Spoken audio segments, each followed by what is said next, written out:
The Warhawk Authority podcast continues this week, taking our look at Warhawk Soccer as the season starts to begin this week anyway. The first exhibition match coming up on Wednesday night out at Brown Stadium, a 7 o'clock start as Northwestern State makes the short trip over. And then the Warhawks go on the road to take on Lamar to wrap up exhibition play on Sunday, August 9th, before the season begins in earnest, August 13th, 6 o'clock start at Little Rock. And then the home opener, if you will, August 16th on a Sunday afternoon against Alcorn at Brown Stadium. Coach Antony Blackburn joins us once again. Coach, seems like it wasn't all that long ago. You were brought on to lead this program, and now showtime is here. I know you've been out with the girls here for a couple of weeks anyway, getting them all back and going and getting them ready to roll. So, how's this team look so far as you get ready to take the field for the first time in 2026?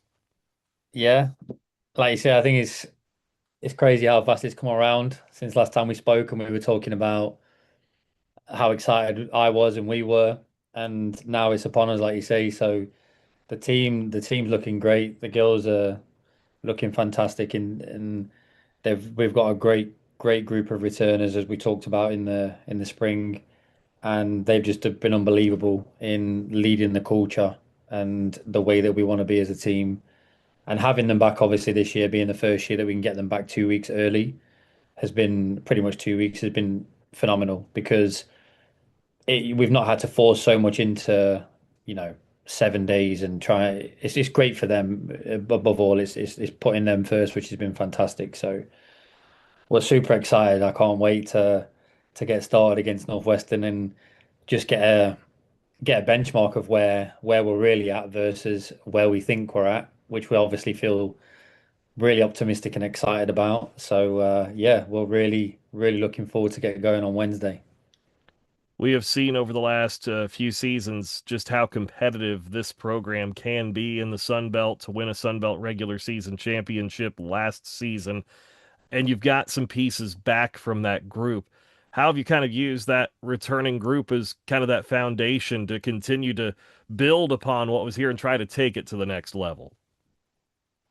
Yeah, just again, just thinking about what I say again because we kind of touched on this in the spring, but I think what made them successful last year is the success always leaves clues. So they've done some brilliant stuff last year on and off the pitch that's allowed them to have that kind of success. It's not by accident, and we were really intentional about how do we keep that stuff in and not have this feeling of like new coach, everything's new. It's like, yeah, new coach and new players coming into the mix, but what made us successful last year and how can we build on that? So a lot of leadership and characters really that we've got in this team and bringing in the new players who, as I mentioned, have assimilated so well because of the leadership we've already got. And it's about this year for us. We talked about it as a team already that we've got a wall that's got all their goals that they achieved last season that they had as a team.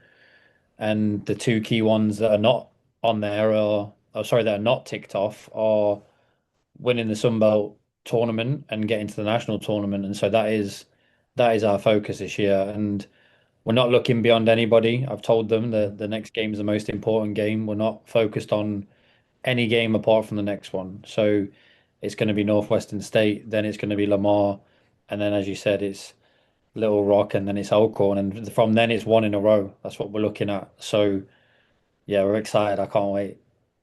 I was talking to your old roommate, SJ Tui, director of athletics at Football Media Day in New Orleans a couple of weeks ago, and he mentioned when we were talking about your program that you had a couple of players, and we don't have to go into specifics about who they were and whatnot, but that were essentially set to leave the program. They're going to move on, they're going to go somewhere else, and they stuck around, they worked out through the spring, and now they're here. They're still on the roster. They decided to stay. Just what's that speak to you about the culture and everything that's been continued and also established with your leadership to bring this program to where it is now? Yeah, I think when I first took over the program, we had meetings with all the players, and there were three who were telling us there were two that were under no uncertain terms. They said were by the end of the spring we're out of here. We've pretty much agreed that we're going with the previous staff and we're gonna join their team. And I just said, look, I appreciate that. I understand that you've got a relationship with those guys. I understand that as much as anybody. And I said, but if you're going to train with us throughout the spring, you need to be all in what we're doing in the spring. And I said, if we get to the end of spring and your mentality is, look, I'm not happy, I still want to leave, then I said, I will help you. Like, I will make sure that if it is going there with the previous staff or a different fit, I was like, I will help you. And I really will. I want the best for them. And they opened up to that and they said absolutely. And I said, but look, just promise me you're going to do what you can to give this a try and don't let any of the other girls feel that from you. You know that like you wanna move on, and this is kind of just like a stepping stone for you now until the end of spring. So we talked about that, and then they were really good in terms of like trying to be professional. And then I just think they responded so well to the way that I coach and the way that I lead really, and not just myself, but the staff in general. And I think the way we do things is very different to what they'd had and experienced in college, but very familiar to what they'd had when they've been in professional clubs. So I think that helped me a lot. Like my background working in professional clubs, they knew that that was like the kind of methodology and way of doing things that I'd come from. So I think after a few weeks, they might have thought, maybe it's just too good to be true. He's like, when you first come in, it's like everything's like that kind of period where everything's like good. And I think after a while they realized that's just how I am. And they they came and told me, in all three of them. So two of them said they were certainly leaving. One was thinking about it. This was in January. And then one of them told me in like February, she's like, look, I love it here. I want to stay. And then the other two, separate conversations, but came to me and said, I literally cannot believe I'm saying this because like I told my family and we decided we were moving on, but we just love it. We love the way you work. We love the way the team is. We love the style of play we're trying to adopt. And this was like early April, and I said to them, I was like, so because obviously the portal opens on May the 1st. And I said to them, I was like, when did you decide? And they were like, well, we decide pretty quickly. We by like March we knew. And I was like, well, I was like, you could have told me, you know what I'm saying? Like you could have. I was like, I've been struggling, all not struggling, but suffering all spring, like wondering whether we've got to find a replacement, which we didn't want to do. We wanted to keep them because they're great characters and great players. But they were like, look, we decided, but we're having a hard time accepting that we decided. So as I say, it wasn't, I can't take the credit for that. I think it was partly me, but it was partly the other girls that we've got in the squad. And also we brought in a couple of transfers. We got to work really quickly in January. Got a couple of girls in who really laid down the intentions of what we're trying to do. So again, it's easy to say, isn't it? Like to come in and be like, oh, we're going to be this type of team. We're going to play this kind of soccer.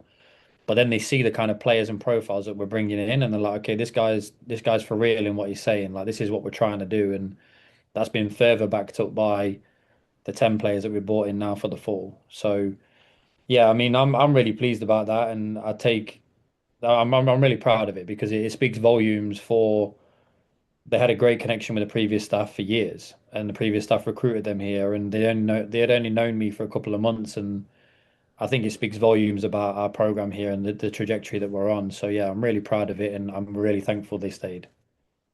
One thing I always find interesting, especially with soccer, is you had a nice mix of domestic players, but also you've got your internationals in this new group you've brought in. And not everybody has experienced a Louisiana summer.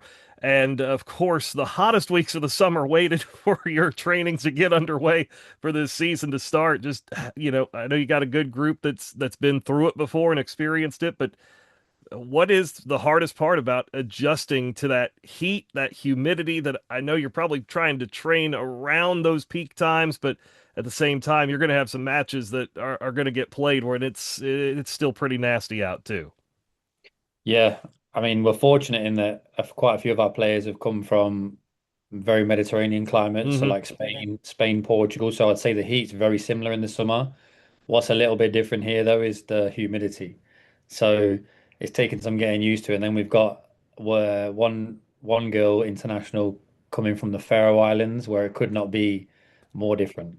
So But she'd said in her whole kind of process of like finding the right fit, a big part of her coming here was she wanted to go to a warm place, and I was like, well, I was like, you're gonna have that, like that's for certain. So, but they're all good. I think we just got to be really careful with the new players. Obviously, the returners, like you say, they kind of know how to pace themselves and how much they need to drink and all these things, and the younger players come in and they've probably got to figure that out. But we've got a great staff behind the technical staff. So the ones who are, the medical, our trainer, our S&C coach, like fantastic people who are watching them from all angles and making sure they've got everything they need, food, electrolytes, recovery. So I think. I don't think there's any easy way to bed into a Louisiana summer, but we're doing the best we can, and they seem to be doing great. So, another big thing is, like you say, some of our kickoff times are going to be like 1 p.m., which is going to be tough. So, we're training at a time where we're not training at 1 p.m., but we're training at a time where the heat's going to be similar. So, I've said to them, look, we need to be ready for this, and then not trying to avoid the heat every day, so that when we get to a 1 p.m. game, we're like, what's going on, you know? So getting them acclimatized as quick as possible has been key, and they're doing great. So yeah, no, surprisingly no complaints, to be honest. So they've been doing great. Let's go through this group here, if you don't mind. Let's kind of go by position groups, and I'll start where you do have somebody back in Jen Handy, who has been a part of this club for a couple of years now, and that keeper group. Just tell us a little bit about that keeper group, if you will, and what they bring to the table this year. Yeah, we've got Jen returning and Mazza, who's a transfer from Alcorn. Both of them are great characters, and the best thing about them is they're great friends, which I think is when it comes to goalkeepers, it's so important that they respect each other, but they're competing, and they've got the underlying friendship where they know that they push each other every day. And we've already seen how much they're both developing since the beginning of spring, but specifically now in the fall, because of that relationship they've got. They just constantly push each other. When one of them's having a day that's probably not a 10 out of 10 day for them, the other one picks it up, and then the other one bounces back, and they're doing great. So those two, fantastic, fantastic. You got your defenders in front of them. I see Beth Strutton's name on here, as I'm just kind of scanning real quickly, as far as names that Warhawk fans might remember anyway. But how's the defender group shaping up? Great. Really happy with the returners and really happy with the new additions we've got. I mean, obviously Beth is a leader. She's a exceptional leader for her age, very mature, and she's been instrumental in one, like I said, mentioned earlier about the culture of this team. She's been instrumental in that, but even more so in allowing this new group to come in and be themselves and bed in so quickly. So, and obviously that's just off the pitch. Like her leadership skills have been fantastic. So on the pitch, like she's irreplaceable in so many ways because she plays and the way she competes and plays is something that we don't see very often on the women's side, which is, I mean, she would tackle anybody to get 3 points. So that I'll leave it at that. She's a absolute class character, but when it comes to competing, she's mean and she's fierce. So we're really happy to have her. And across the back, we've got Anna returning as well. Um, Anna played a little bit more in the midfield last year, but she's naturally more of a centre back. So she's we're really happy she's back. And we've got Taylor Arrea who's come in, Mississippi, very, very solid, very like kind of gets stuck in, loves a tackle. So great addition to our back line. Kelly Rodman is from Atlanta, fullback. She joined us in the fall. Sorry, joined us in the spring. Been a great addition, phenomenal character. And Riley, who's from Thibodaux, Louisiana, she was here last season.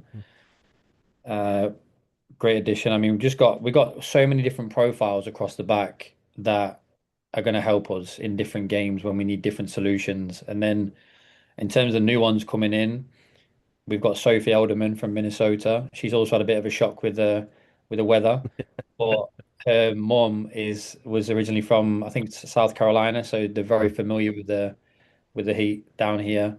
And then Teresa, the one I mentioned, from the Faroe Islands. And then we've got Maria Torres, who's joining us from FC Barcelona. She's a central defender or a outside back. And then Luena Ferreira, who's Portuguese. She played for Benfica, one of the best clubs in the world in terms of the youth academies. So I think across that back line, like we've just got so much experience in players like Beth and Anna, and then we've got these new players coming in who have competed at very good levels, both domestically and around the world, and they're all proven winners, and that's everything to us. So I again, Beth's been leading the charge with that group and making sure that they know what the expectations are. They know what they're getting themselves in for when it comes to non-conference and Sunbelt play. So overall, we're really chuffed at the depth we've got and the options that we've got. So yeah, all positive on the back line. Midfielders, it seems like a lot of new faces for this program, but at the same time, there's a lot of experience, a lot of older players too that you brought in as well, and just seems like a nice mix there. Just however the midfielders look so far. Yeah, we've got. I've got no problem in saying it. We're going to have some of the most technical midfielders in the Sunbelt for sure, if not in the country. I mean, we've got an unbelievable mix of domestic girls and international girls who all bring different things to the table in terms of profile, which is great because there's some players that we need for certain games and others for different games. So returning wise, we've got Lucia. She's joined Beth as a captain this year. Again, phenomenal leader. Girls absolutely love her. She takes care of everyone, and she gives all of herself to the team, and such a great character, great leader. We've got Stacey returning, and then we've got Steffi Bernadette. She's also returning, and then Jenny, who joined us in the spring. So she was one of the first players. She was the first player that I bought in actually in the spring, and so they're kind of seniors and the more experienced of that crop, if you like. And just there, we've got unbelievable talent in those players. And then in coming in, we've got Georgie from England, and then we've got Victoria Vanells. She's from New Jersey, and we've got one we're still waiting on to come. All being well, gets admitted through. Waiting on an English test, but will be a fantastic addition. But definitely Victoria, Georgie, two profiles that absolutely suit the style of play that we're trying to achieve. And again, the way they've assimilated into the group has been fantastic. So one thing we've been like constantly hearing throughout these last 2 weeks has been like, I feel like I've known these girls for months, and we know how intense it is in the beginning of a college season and like pre-season camp, but it's great for me to hear that they feel like they've known each other for a long time and they've already got those social connections. So yeah, the midfield, really excited to see what this group do with a blend of like young players and older heads, if you like. I think Mhm. it's we're going to be great in there. Your forwards too, that is it's always an exciting group because they're the ones who often get to find the back of the net and do those things and Mhm. get their name shouted out by the PA and on the ESPN Plus broadcast and all that. But how's Yeah, this forward group looking? great. Again, I think a really healthy mix of both domestic and international, and a healthy mix of experience. So we've got Amy Sharkey returning, who's a centre forward, fantastic finisher, one of the best I've seen in and around the box. She's really clinical in those areas. We've got the two Spanish wingers, Ines, who actually had decided last season that she wasn't going to carry on, and then when I came in, her being Spanish and me having a Spanish background and speaking Spanish was really helpful. We hit it off, and she's like, I want to come back and I want to compete. She had another season left of eligibility, so really pleased that she decided to do that. But her and Angela, both those two Spanish wingers, have a great connection, and they're always kind of winding each other up, but they challenge each other, they push each other, and two different profiles. And then we've got Charlie Harris, who's come in this year from Texas, from Frisco. Great profile. Again, different to what we had, which is great. She's come in and settled in super well. She's doing really well in training, so really excited to see her play. And then we've got Maria. She's Norwegian.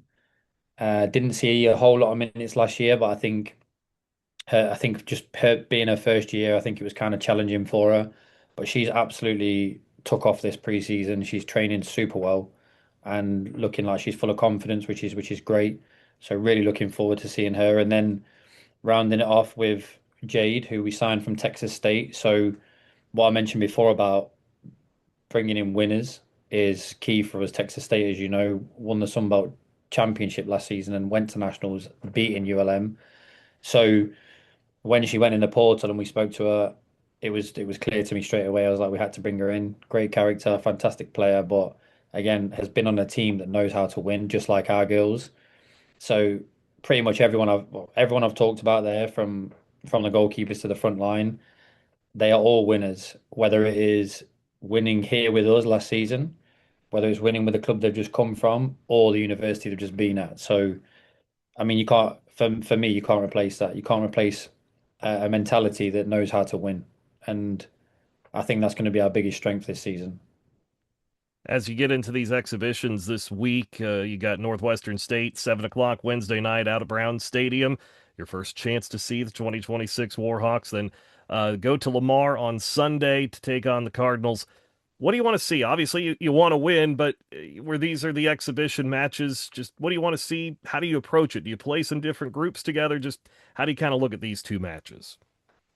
Yeah, I think the way I've explained it to the girls this morning actually was that look, at this point of the season, this is for us an extension of training. So it's an extension of all the sessions we've had. It's like, can you now go and show us everything we've been working on? Because I say this to you and the listeners, but I say this to the girls all the time. The only thing that is going to frustrate me is when our team does not do the things that I see them do day in, day out in training. When I see the quality and the level they compete at and the level that they play at, and if I don't see that in the game, that's the only thing that's going to frustrate me because the result's going to be the result and things happen and you can do a lot of good things and you don't win and you can do a lot of bad things and sometimes you do win. So for me, it's like, how do we really consistently evaluate those things? And it's like, well, what we're doing in training needs to show in games. And so, what I'm looking for in the next two games is a team that knows how to dominate the ball, a team that knows how to control games, control tempo, frustrate the opponent, and most importantly, a team that knows how to win. Because I think we talked about this in the spring, but we can talk about all these different things, but ultimately it's winning, isn't it? That's why we play this game. So that's what I want to see. And in terms of, yeah, you're absolutely spot on with mixing them up and just seeing how different players play together and how they start to develop those social relationships on the pitch and the chemistry is going to be huge for us. Something I'm really excited to see. But again, just telling them this morning, like, look, it's an extension of training these next two games. And I said to them, like, it's all well and good me saying don't be nervous, but we know they're going to be nervous, right? Especially the new players. It's the first time pulling on a shirt for them. So, but I tell them like, all you got to do is go and do what you've been doing in training. And we train at such an intensity and at such a high level that that's what they've got to go and do. Just go and do it in a game. It's as simple as that. So looking to see looking to see who can take it from the training pitch to the game, and then that will really start to show us who we can trust. And the big thing for me is, again, I tell them if you're going to work for us as a coaching staff and you're going to work for your teammates, you're always going to have a role on this team. Like everyone's got varying degrees of what they can offer in certain moments, but if you're willing to work and have a good attitude, there's going to be a place for you and there's going to be a role for you on this team. So we tell them, things don't go your way, just make sure that it ain't going the opponent's way either. So if you're not having a good day at the office, make sure that the person playing opposite you is not having a good day at the office as well, and keep working hard, and you'll start to figure things out. So really excited to see what they can do on Wednesday and Sunday. You got four regular season home dates in the non-conference and good set on the road, and it just feels like looking at the non-conference in particular that it feels like there's some dates that you need to go take care of business, go execute, go take care of business. There's dates where it feels like it's a pretty even matchup, and that's gonna, really be a good battle. And then there's dates where you're going to be up against it. It's going to be really tough, and see how this team kind of digs deep. Just how do you see the non-conference kind of setting you up to get ready for Sun Belt play? Yeah, I think. I think we've got a really good mixture in non-conference in terms of what I was looking for was I think the RPI it changes all the time as we know, Hmm. and the RPI that we had last season is going to be different, obviously. And I think for me it was more who can we get on the schedule that's gonna kind of reveal not not issues, but who's going to test us in different ways. And it's not always about who's got the highest RPI or who's got the lowest RPI or who finished where in their conference. It's like looking at the style of play of these teams and saying, right, they are this type of team, and we need to know what it feels like against that type of team, and we need to find a way to get a win against this type of team.